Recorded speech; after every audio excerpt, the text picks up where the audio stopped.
Some days, like today, I set out with the knowledge that what I keep secret or sacred in myself is what will unfold in my life, because whatever is not kept hidden is dispersed. It is the devouring of Joseph.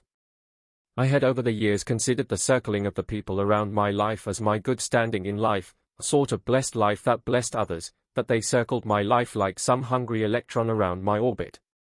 But it occurs to me that I myself are the electrons, dispersed, given, strayed, that the innerness of my being had fractured, bleeding out, without a boundary.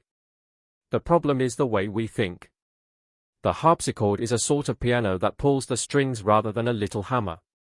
Our mind thinks like a harpsichord. It detects a negative thought, any thought really, and something inside it tries to deal with the thought, and pulls on it.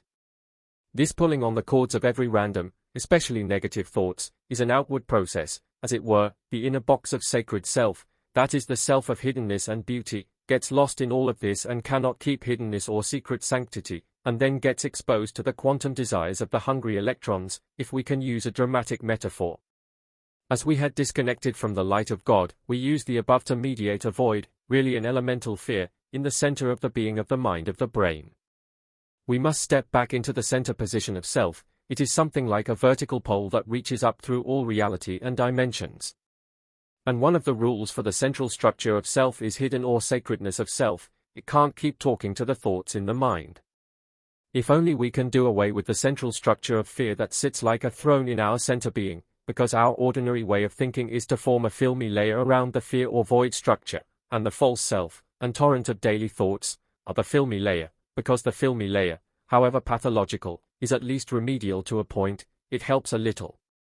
Fortunately for us, in the light of truth, a new structure inside the central position is given, not created, because we do not have the capacity to create it from scratch, besides that the filmy layer of the way we think assumes, for the sake of our leftover sanity, that it thinks in the proper way and is satisfied with it, but this self-satisfaction is a self-anesthetic.